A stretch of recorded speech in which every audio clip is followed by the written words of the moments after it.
Bueno, primero oremos y después vamos a trabajar sobre el Salmo 57, si quieren irlo buscando desde ya.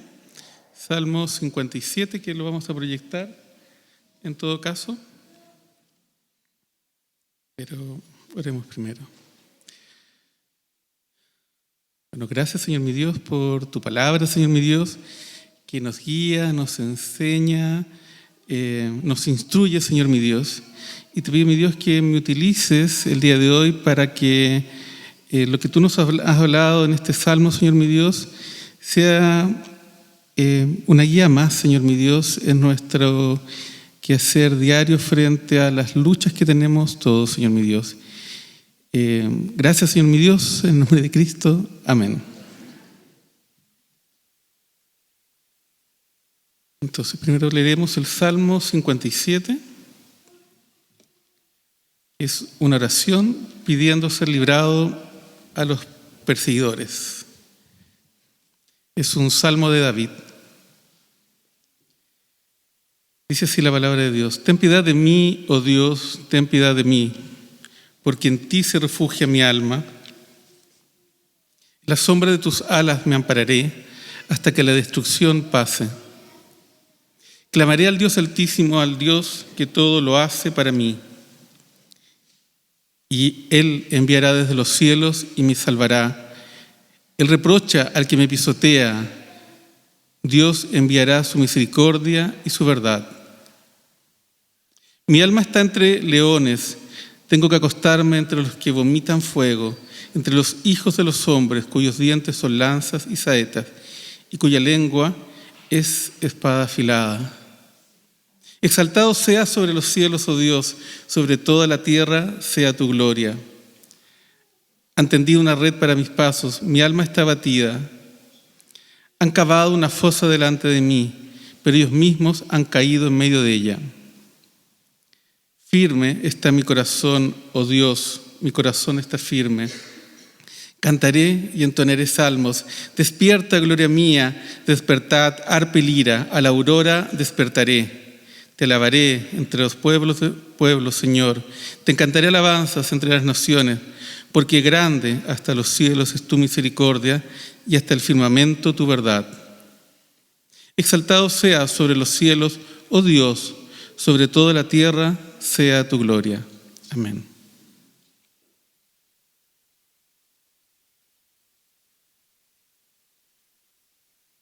Confía. Confía es el título de este sermón. Para partir, primero quería, más que ejemplos, los invito a reflexionar más bien. ¿Por qué confía? Porque más de alguna vez me he sentido, te has sentido que no tienes dónde ir, ¿no es cierto? Como si los problemas nos persiguieran y estuvieras atrapado en una cueva de angustias, soledad y miedo. Un ejemplo: ¿cómo se siente una persona que sufre acoso en su trabajo, o en la universidad, o en el colegio? Una relación personal que partió bien pero que se vuelve tóxica, o tal vez una campaña de difamación en las redes sociales. O la experiencia de un diagnóstico médico grave, una pérdida financiera devastadora o una crisis familiar. Se nos pide confiar. Y vamos a ver que incluso en las circunstancias más desesperadas y peligrosas, que la confianza inquebrantable en la protección y fidelidad de Dios realmente es la única fuente de verdadero refugio y finalmente de victoria.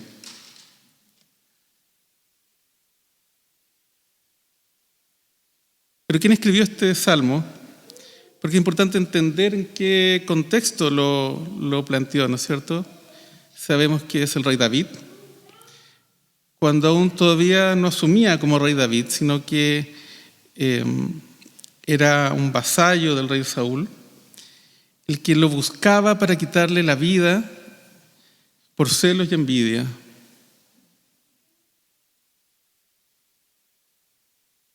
Esto pasó ya hace más de 1000 años antes de Cristo.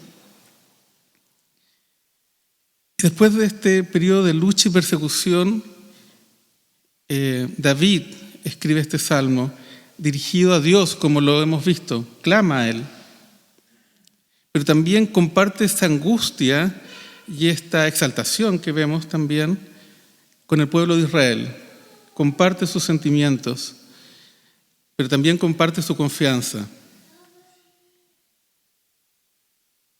Es un salmo que nos habla de su súplica individual, pero también nos va a mostrar cómo Él da gracias.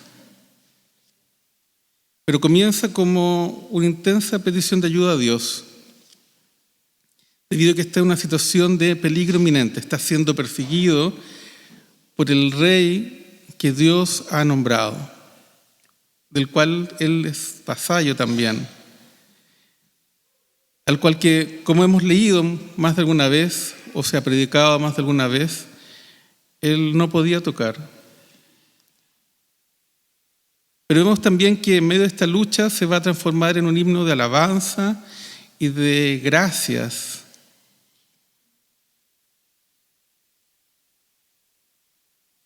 Esto no es un salmo, no solamente esta temática, no solamente la trata acá, vamos a encontrar varios salmos donde se repite estas luchas, que no fue un evento único, sino como en nuestras vidas pasamos por diferentes periodos en que nos encontramos en situaciones de conflicto, de enfermedad, de carencias, y donde Dios nos va exponiendo vez tras vez a estas luchas y nos va enseñando en medio de ellas.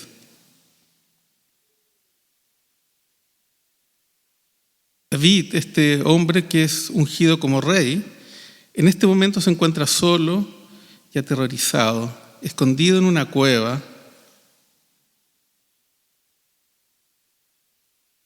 Y él tendría que estar desesperado, como lo vemos a ratos, ¿no es cierto?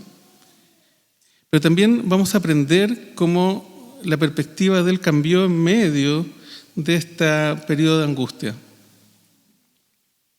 No nos relata tiempos, tal vez este hecho, pero no nos relata en cuánto tiempo pasó, ¿no es cierto? Este salmo lo podemos dividir básicamente en dos grandes bloques que están marcados por el versículo 5 y el versículo 11. Pero para nuestra comprensión lo dividí en tres partes. En la primera parte, en donde está dividido clásicamente, tiene que ver con este tiempo de desesperación, ¿no es cierto? Pero está en una segunda parte donde él da gracias y exalta a Dios. Pero vemos en su desarrollo tres partes. Y sería del versículo 1 al 3, que vamos a conversar ahora, del 4 al 6, y finalmente del 7 al 11. La parte 1, el clamor del refugio. Y es cuando más vemos su angustia, pero también su búsqueda, ¿no es cierto? Ten piedad de mí, oh Dios, ten piedad de mí, porque en ti se refugia mi alma, en la sombra de tus alas me ampararé, hasta que la destrucción pase. Clamaré al Dios Altísimo, al Dios que todo lo hace para mí. Él enviará desde los cielos y me salvará. Él reprocha al que me pisotea. Dios enviará misericordia y su verdad. Vemos cómo David comienza este salmo con un clamor. Ten misericordia de mí. En la sombra de tus alas me refugiaré.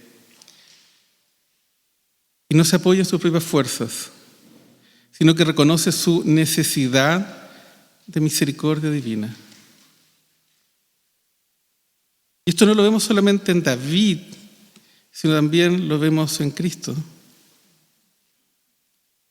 Él clama por misericordia. Resuena tanto en la vida de David como en la vida de Jesús, ¿no es cierto? Aunque sin pecado, Jesús clamó al Padre en su momento de mayor angustia, pidiendo ser librado del cáliz de la ira de Dios por mi pecado. Y a pesar de su clamor no fue un escape de sufrimiento, sino que por la fuerza para cumplir la voluntad de Dios. No le pidió que lo sacara de su realidad, sino que estuviera ahí, ¿no es cierto? Jesús mismo, en el huerto de Getsemaní, buscó consuelo y protección, pero mostrando todo el rato confianza en la voluntad divina. Pidió ser refugiado bajo las alas de Dios. Dice David, refugiándose en las sombras de sus alas, encuentra este cumplimiento en Cristo. Jesús es el refugio definitivo.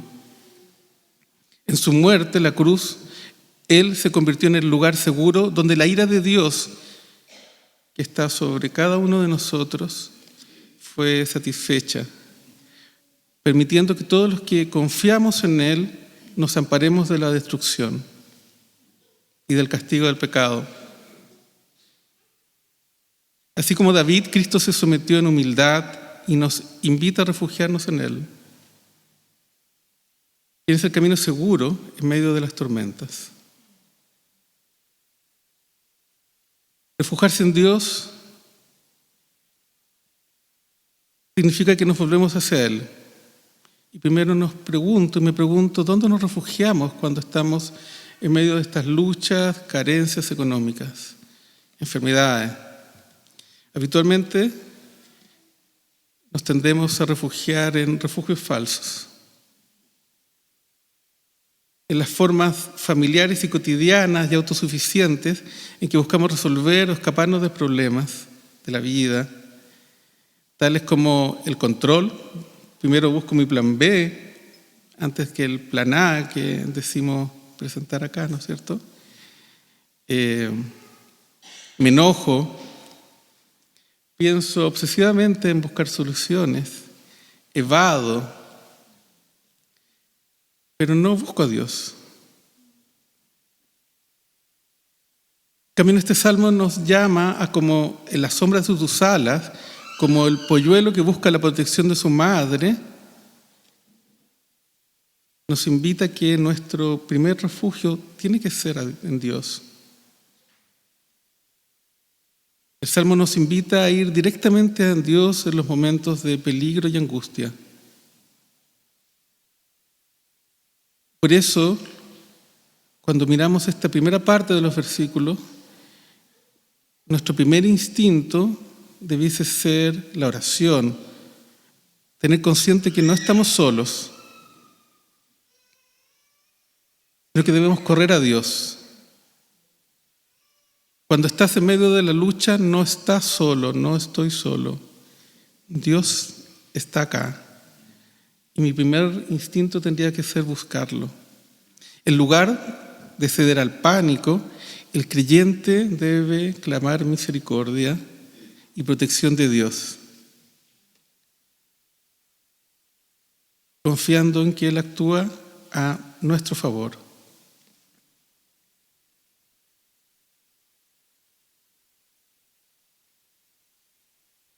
La segunda parte, vemos del versículo 4 al 6, pero hay un pequeño fragmento del último versículo que dice: Dios enviará su misericordia y su verdad, ¿no es cierto? Que termina el versículo 3. Y hay una confianza en Dios. Y dice, teniendo eso en mente, dice: mi alma está entre los leones, tengo que acostarme entre los que vomitan fuego, entre los hijos de los hombres cuyos dientes son lanzas y saetas, y cuya lengua es espada afilada. Exaltado sea sobre los cielos, oh Dios, sobre toda la tierra sea tu gloria. Han tendido una red para mis pasos, mi alma está abatida. Han cavado una fosa delante de mí, pero ellos mismos han caído en medio de ellas. En estos versículos siguientes, Dios no ha cambiado las circunstancias, pero vemos que hay un pequeño cambio. David sigue en medio de las persecuciones, sigue en medio de las circunstancias desfavorables, está encerrado en una cueva, pero se empieza a respirar confianza, tanto así que inclusive lo exalta en medio de esta persecución. Dice que a pesar de estar rodeado de leones y de que sus enemigos han preparado una red para mis pasos, vemos un cambio de tono. Su corazón está más tranquilo, está firme. Esto no significa, como dije, que el peligro haya desaparecido, sino que su fe ha sobrepasado el miedo. Algo está cambiando y algo empieza a cambiar en nosotros después de que oramos, después de que lo buscamos y de que lo clamamos intensamente. Y que buscamos ayuda porque no estamos solos, lo buscamos a Él y nos refugiamos entre nosotros que somos la iglesia. Y Él declara: Dios enviará su misericordia y su verdad.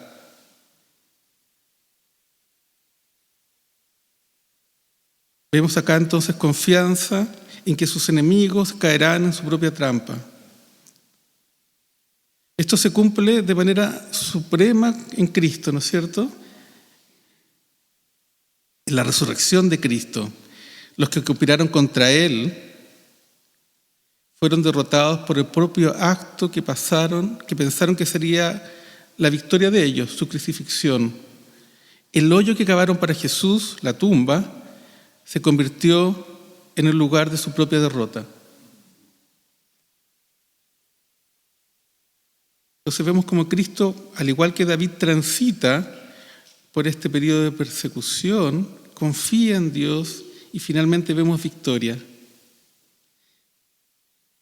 En estos versículos hemos visto un punto de inflexión, de cambio.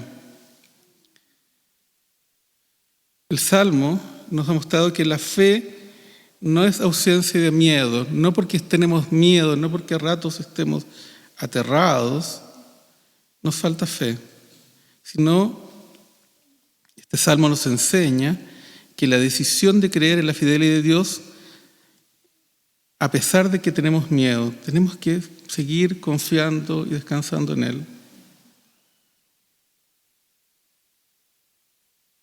Y el enfoque ha cambiado de los problemas, de mis problemas, a confiamos en la fidelidad de Dios, que no comprendo, que no sé ver qué es lo que viene por delante, pero sé que Dios es fiel. Y en ese Dios creemos y descansamos. David confía que Dios enviará su misericordia y su verdad. Para el cristiano no significa que la fe no se basa en la ausencia de problemas, sino que descansamos en el carácter de Dios.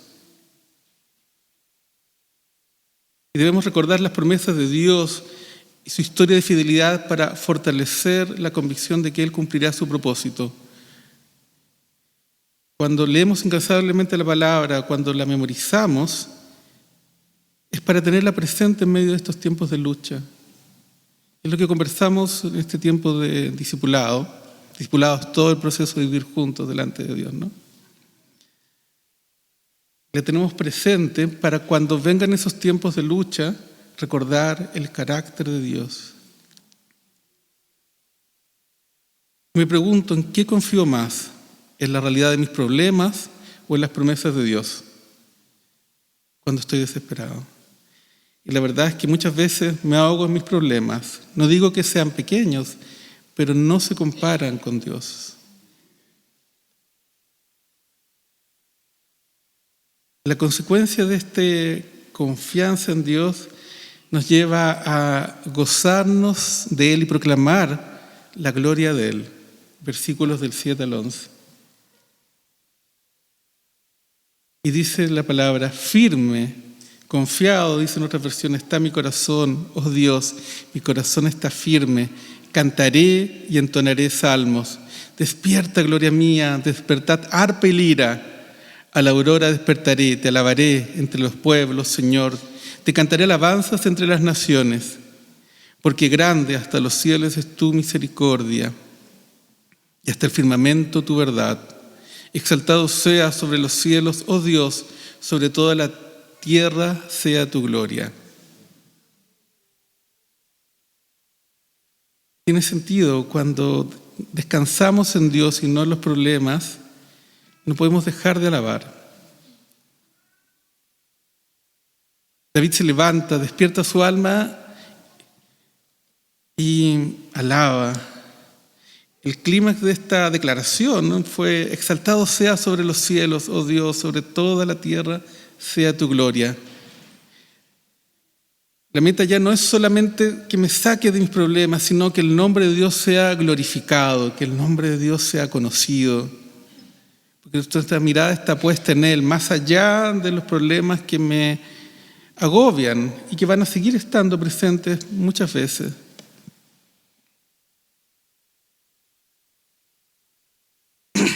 En Cristo se cumple plenamente la exaltación, ¿no es cierto? Después de que fue crucificado, fue enterrado, pero resucitó.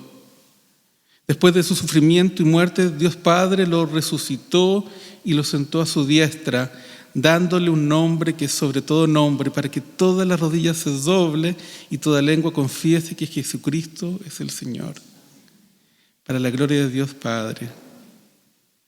La gloria de David deseaba para Dios, se manifestó en la manera perfecta de la victoria y de exaltación de su Hijo Jesucristo. Vemos la sombra, o David es la sombra de Cristo en todo este salmo.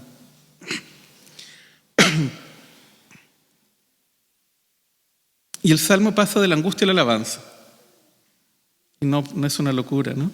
Esta transición nos muestra que la adoración no es solo para momentos de gozo, sino también para las épocas de dificultad.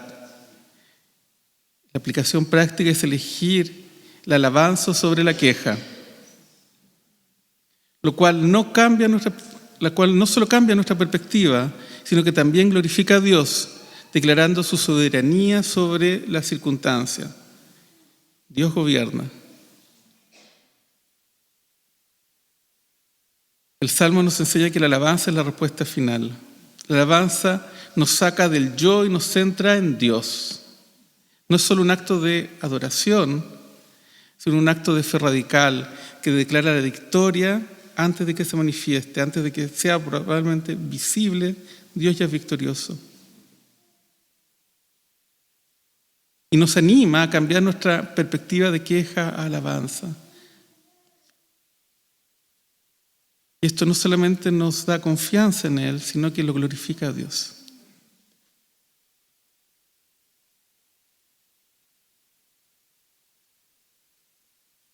Este salmo es un modelo para la vida cristiana.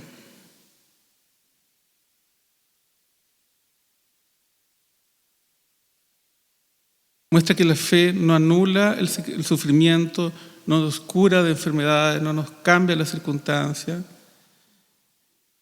sino que lo transforma en un contexto de oración, de búsqueda de Dios, que esto tiene un sentido en las manos de Él. El creyente en medio de la prueba debe clamar, confiar y finalmente alabar, que es lo que hemos hecho. Nuestros problemas van a seguir estando ahí cuando salgamos de acá hoy día, pero sabemos que Dios está en control, realmente. Y sabemos que la gloria de Dios es el fin de todo. Ver a Cristo en medio de este salmo nos ayuda a comprender que no estamos solos en nuestras luchas. Jesús vivió dolor, rechazo y la victoria, y nos invita a confiar en Él, a refugiarnos en Él. En este refugio hay esperanza y debemos ser un testimonio de ello.